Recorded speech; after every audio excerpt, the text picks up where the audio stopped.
On August 9th, 1943, Terry Allen's face stared out from newsstands across the United States.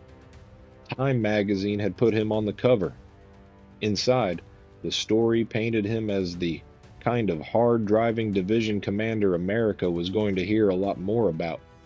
An officer gaining shine with every victory. A combat leader in the making. There was only one catch, one cruel twist in the timing. By the moment that issue hit the stands, Terry Allen was already out of a job. Just 2 days earlier, on August 7th, 1943, Omar Bradley had relieved him. Allen had just helped take Troina after some of the most punishing fighting of the Sicilian campaign. Under his command, the 1st Infantry Division, the big red one, had won every major fight it had been given in North Africa and Sicily. His men had stood firm when others bent. They had broken German attacks that threatened to shove the entire invasion back into the sea. And now, after all of it, Allen was being sent home in disgrace for the kind of discipline problems that look small when viewed from a foxhole.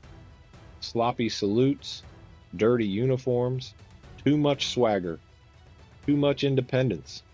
Picture the scene. Bradley removes him on August 7th.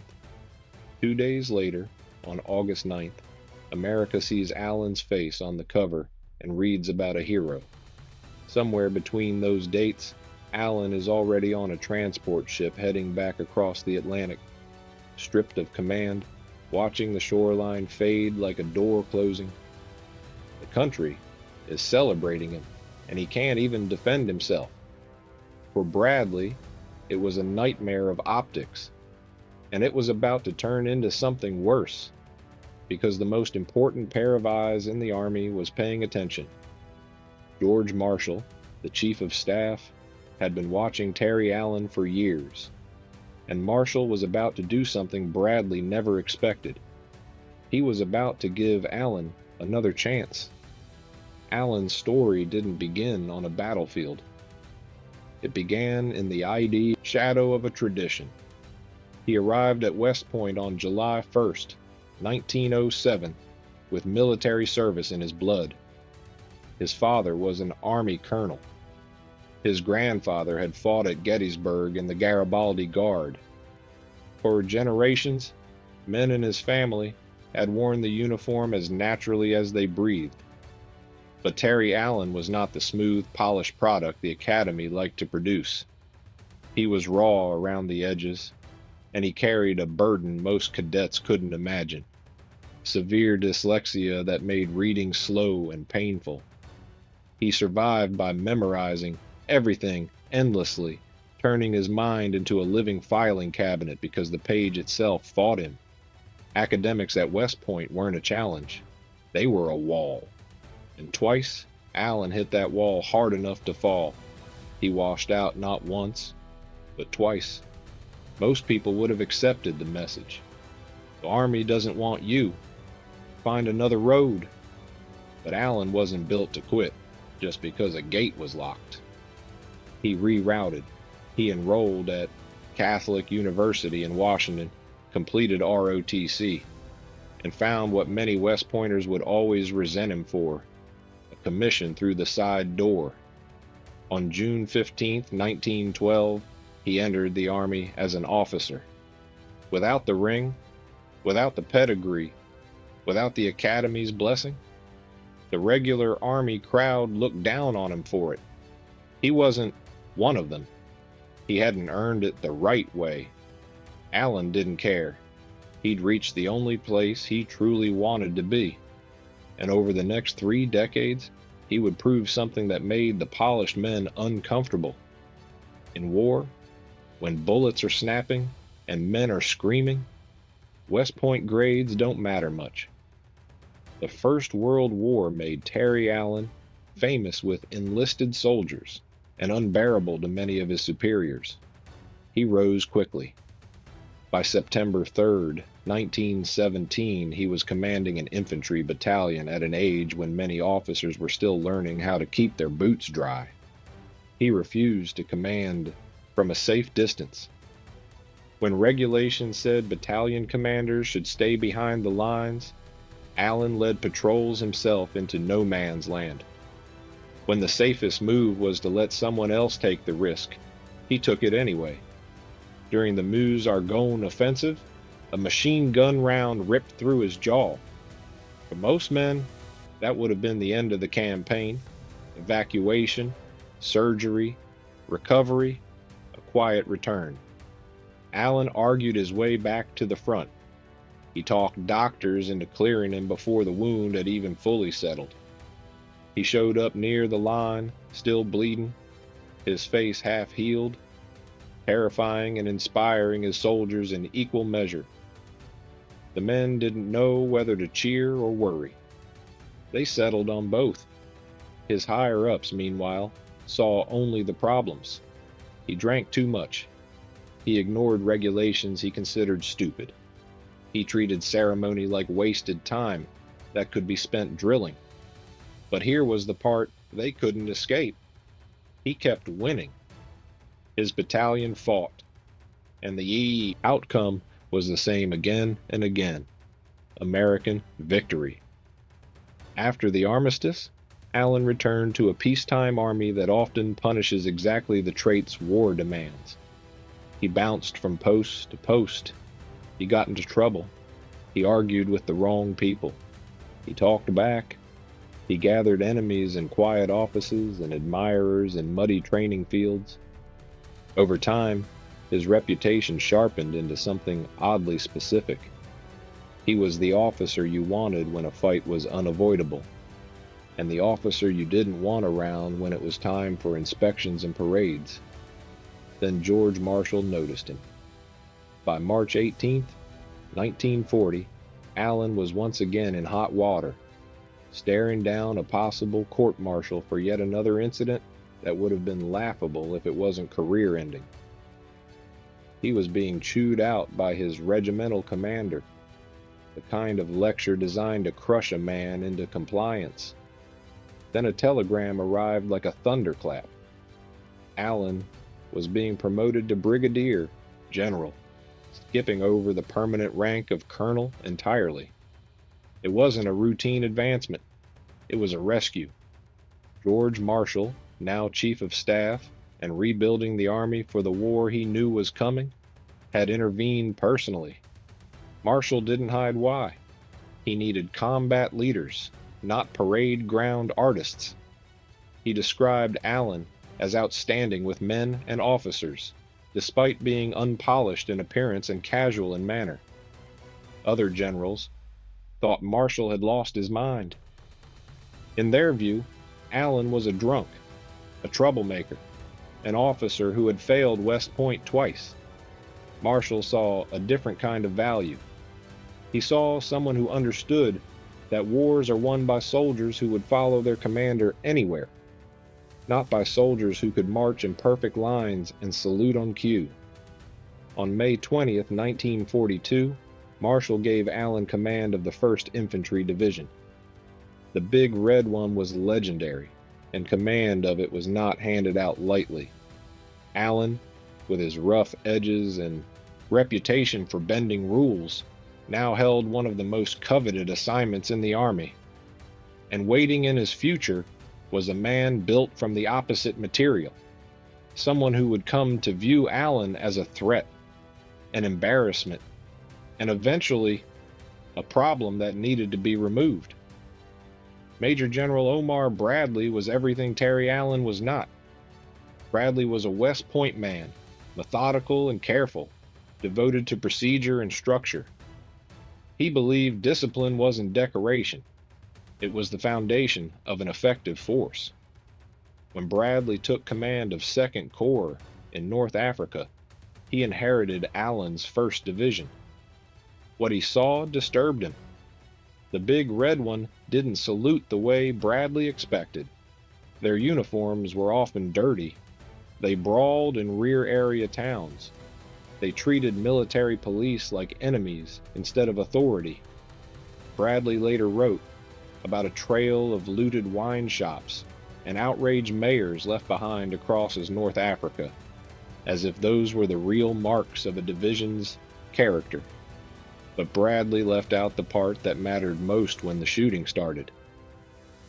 When German armor slammed into American positions at Kasserine Pass and units collapsed into confusion, Allen's division held. When Second Corps needed a counterattack, Allen's soldiers led the assault. Bradley, grudgingly, admitted something extraordinary. No one surpassed the unpredictable Terry Allen in leading troops. He wrote it like a man biting down on something bitter. Because what he was really saying, whether he meant to or not, was this: Allen might be the best combat leader in the Corps, but his men didn't salute properly, and to Bradley, that counted more than it should have. Allen, meanwhile, was learning lessons that would define everything that came next. He discovered that night attacks worked. In daylight, German artillery and machine guns turned open ground into slaughter. Under the sun, defenders could see every move, and the casualty lists grew fat and fast. But at night, everything changed. German gunners couldn't hit what they couldn't see. American infantry could close the distance before defenders even knew they were coming. Allen seized on that advantage like a man grabbing a weapon.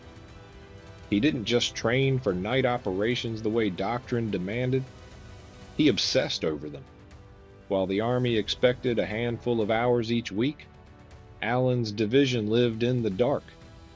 They practiced moving without light. They learned to navigate by compass and stars. They rehearsed attacks until the men could execute them without speaking, without confusion, without hesitation. The results came quickly. At places like El Gueter, Allen's night assault shocked German units into retreat, tearing at positions that felt secure in daylight and fragile after sunset. Bradley watched the victories pile up, and watched the discipline complaints pile up too, and every report hardened his resolve. On July 10, 1943, the Allies invaded Sicily. Patton commanded the American 7th Army. Montgomery commanded the British 8th. Patton specifically asked for Allen's division for the toughest landing at Gila, because Patton understood something Bradley hated admitting. Allen's men could take punishment and keep moving. The landing began, and within hours the Germans struck back. Tanks from the Hermann Goering Division surged forward, nearly 100 of them trying to drive the Americans into the surf. The beachhead was still fragile. Panic in the wrong place could have turned the whole invasion into a disaster. Allen's division stopped the charge. Even Bradley later conceded something that sounded almost unbelievable. He questioned whether any other division could have repelled that attack in time to save the beach. The man who would eventually fire Allen admitted Allen's troops might have been the only ones capable of saving Sicily. But Allen didn't stop with survival. He pushed inland, hard and fast, cracking defensive lines and opening lanes for Patton's army to race across the island. His soldiers were exhausted. Casualties climbed. Allen drove them anyway. Then came Troina. 6 days of brutal fighting that ground men down to the bone. On August 6th, 1943, the Big Red One captured the town in one of the bloodiest engagements of the campaign. It should have been Allen's crowning moment. Instead, it became his curtain call. On August 7, 1943, Allen was ordered to report to Second Corps headquarters. Bradley was waiting. The conversation did not last long. Allen was relieved of command. His assistant division commander, Brigadier General Theodore Roosevelt Jr., was relieved as well. The official explanation was discipline. Bradley said Allen had become too much of an individualist, unable to submerge himself in the larger undertakings of coalition war. Allen was stunned. His division had just taken Troina. They had won every major battle they were assigned in North Africa and Sicily. Now he was being sent home, not for losing, not for cowardice, not for incompetence, but for not forcing his men to perform the rituals of obedience the way Bradley demanded. Allen didn't know the magazine issue had already gone to print. He didn't know that on August 9th, his face would be staring out at Americans as a symbol of victory, while he stared at the ocean as a symbol of exile. He only knew one thing. He believed his career was finished. Patton exploded when he heard what had happened. Patton and Allen had argued constantly. They weren't friends. They clashed over tactics and leadership, traded insults, questioned each other's judgment. But Patton recognized what Allen had created, and Patton had no patience for generals who valued salutes above success. When Eisenhower criticized Allen's division for poor discipline, Patton interrupted in front of the staff, snapping that you don't whip a dog before sending it into a fight. It didn't matter. Eisenhower backed Bradley. The decision stood. The men of the Big Red One took it like a gut punch. They weren't just losing a commander. They were losing the general who ate in their mess lines, who walked the perimeter at night, who knew them as people rather than numbers on a chart. Allen boarded a transport ship back to the United States. He didn't look like a conqueror. He looked like a man hollowed out by betrayal. At 55, he'd been told he was outdated, too rough, too wild, too inconvenient. He didn't know George Marshall was watching. On October 15th, 1943, Harry Allen stood before a formation of soldiers at Camp Adair, Oregon. These weren't hardened veterans. They were draftees and recent enlistees, green men who had never heard a shot fired into anger. They were the 104th Infantry Division, later nicknamed the Timberwolves. Marshall had intervened again. Barely 2 months after Bradley declared Allen unfit to command, Marshall handed him another division. 2 months. The ink on the relief paperwork wasn't even dry. The message was unmistakable. Marshall did not care what Bradley thought. He didn't need a diplomat. He needed a fighter. Allen looked at those raw troops and didn't see weakness. He saw potential. He would build them the way he built the Big Red One, only this time he would build them with a personal fire burning under every drill and every hard march. The training began immediately, and it was brutal. While other divisions learned war in daylight, the Timberwolves lived in darkness. They learned to move without flashlights. They practiced silent signals. They rehearsed until every man could find his place without being told. Allen drove them past comfort and into competence. The irony was sharp. The man punished for undisciplined soldiers now enforced discipline through relentless preparation. But it wasn't the discipline Bradley wanted. It wasn't Polish. It was purpose. The Timberwolves adopted a motto that fit their commander's stubborn heart. Nothing in hell must stop the Timberwolves. By August 12, 1944, the division was ready. Allen loaded them onto ships bound for Europe.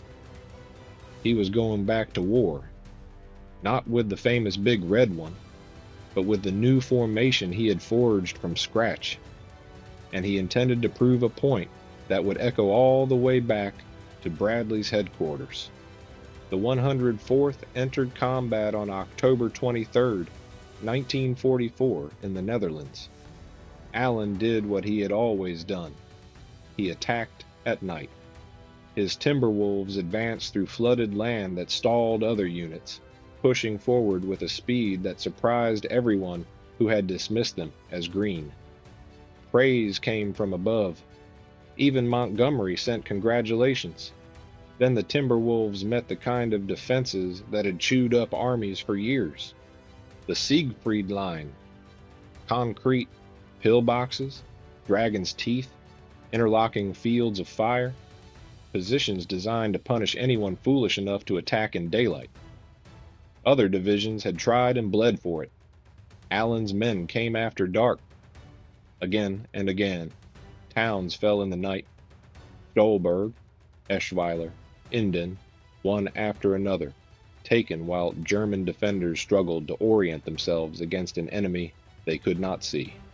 The Timberwolves smashed across the Roer River in a brutal night assault. They pushed toward Cologne. German prisoners began calling them night fighters. Some told interrogators the fighting felt unfair. They couldn't see the Americans coming. The usual rules didn't apply. Allen had done what he promised. He had turned darkness into a weapon. By March 19, 1945, the Timberwolves had crossed the Rhine and were racing toward the Elbe. They had become one of the most feared fighting units in the European theater. They had fought day after day without yielding ground to counterattacks, without failing to take objectives. The division marshal gave Allen as a second chance was now a spear point. And then, on April 11, 1945, they found something that changed them forever. The 104th reached Nordhausen and discovered a concentration camp. Thousands of bodies lay in the open. Survivors, emaciated, sick, barely alive, had been abandoned when the SS fled.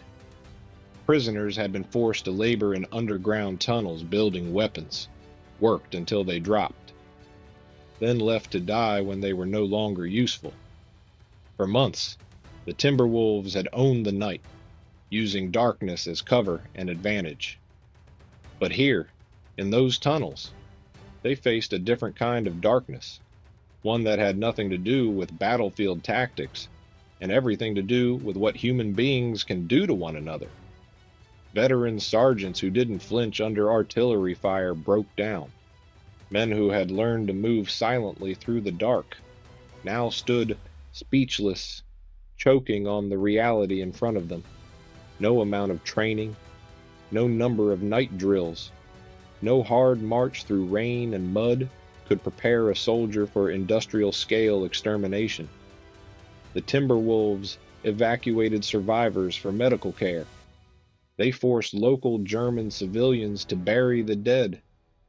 Then they marched east with a cold fury that felt heavier than exhaustion,